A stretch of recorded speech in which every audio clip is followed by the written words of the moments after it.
Hello, this is the book review for the book She Fought on Her Knees by Angelia Russell. So, I am a lymphatic massage therapist. I help clients after their breast explant surgery if they have breast implant illness with lymphatic massage. So, I'm going to focus my book review on the things I pull out of the book that I think might be very valuable to my fellow lymphatic massage therapists who are also helping people after breast implant and explant surgery.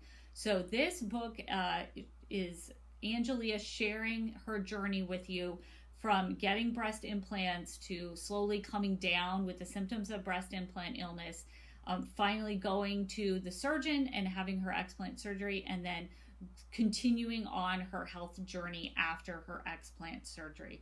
What makes this book really unique and why I think it's a really valuable read is that the author is a devout Christian. She espouses the values of purity and modesty, and she is an evangelist, and she is very open and talking about her Christianity throughout the book and throughout this journey, how her Christianity has helped her through this journey. So I think this would be a really great book to recommend if you have a potential client that is a Christian. And I think a lot of times our clients that are active Christians sometimes think they're the only ones, like they're the only ones that got breast implants. So they think that maybe they're alone in this struggle, and maybe they don't know how to bring this and help use their Christianity to help them deal with their healing journey if they have breast implant illness.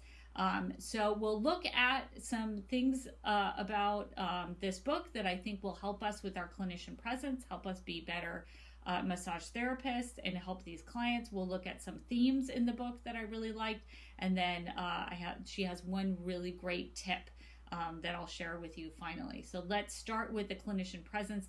I think that she did a great job of sharing some basic information about the history of kind of the women that came before us, the women that had breast implant illness like a decade or decades ago, and really started fighting to get this illness known, to get the FDA to pay attention to it.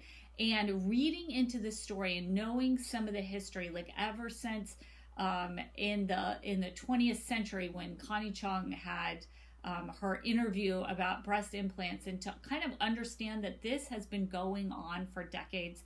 The knowledge that breast implants might cause breast implant illness symptoms can really give us a window as massage therapists into why many of our clients with breast implant illness are so angry that this happened to us, and that they're angry at their medical providers. They're angry that they were not told about truly and honestly about the risks of breast implants, and how to recognize the symptoms of breast implant illness, and kind of they're angry that they had to find all of this out on their own through late night searches on the internet. So kind of getting a little bit under your belt of understanding the history of the women who have gone before our clients, generations before, in talking to the government about breast implant illness symptoms that they have, can help us bring more empathy to our sessions with our clients today. This book had several fantastic themes. The first one I really, really enjoyed was the chapter where her husband wrote. And her husband wrote a chapter and really shared his perspective on this. And I love his honesty that he said, you know what, there's the possibility out there that you could find and be skeptical of this whole situation when you're like reading these stories online, until it actually happens to your family inside your house, and then you really start to understand what breast implant illness can really do to the family. And he talked briefly about a concept that our clients are going to be struggling with, they're going to have to deal with, and that is when to share information with your children. And really, this information sharing is starting with our client and their family way before they're coming to see us for explant, because at some point before their explant, the symptoms that the mom is having in this family is going to get so severe that the kids are going to notice that, hey, mom isn't healthy anymore. And I think he said at some point in the book, like, I had to dress my wife, I had to put clothes on my wife. And at that point, it's serious, and the kids and the whole family is looking and seeing and saying, what's wrong with mom? What's wrong with our female family member that is displaying these symptoms of breast implant illness? So this chapter by her husband is a very good chapter to read, to really understand, because often the woman with breast implant illness after explant, the husband, the spouse, the partner is going to be the one that also comes into our massage room, and that person has had to deal with their side of this illness as well.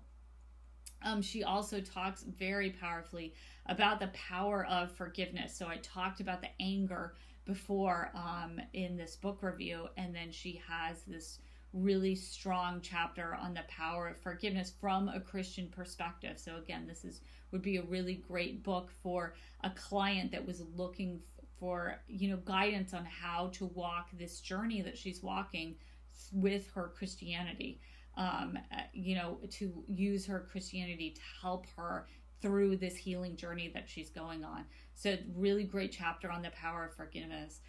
She also talks about and mentions that implants are not a one and done surgery. And I think this is the biggest misconception out there. When people are getting the breast implant put in, they think like, oh, I don't need to, it's like they'll just sew me back up and I'll heal up, and then I'll be able to go on with the rest of my life and nothing else will ever happen. I'll never have to do upkeep or maintenance on the breast implants. So luckily I've seen in 2023, 2024, many more plastic surgeons coming out and saying these are not lifetime medical devices. You will likely have to have one or several surgeries if you are having the surgery to have the breast implants put in at an early age. And I think it's so valuable to understand that it's not a one and done surgery. And then finally, the theme of walking through this journey as a Christian. And she talks about that several times during the book. So I love the tip. So the tip, I'll say the one, pearl of wisdom that I want to share that I took out of the book is she has a really beautiful closing prayer that happens towards the end of the book. And that's a really beautiful prayer. If one of our clients, someone who is a devout Christian, is looking for a prayer to say when they're on this journey and they're feeling the symptoms of breast implant illness and they're really putting together their supplies and their resources to try to get the explant surgery and to try to go through their healing journey, this prayer that she has is very powerful, and I think a lot of people will enjoy this book, especially if they are an active Christian, a devout Christian, and want to hear about the journey of breast implants and dealing with breast implant illness from a Christian woman's perspective. Thank you so much.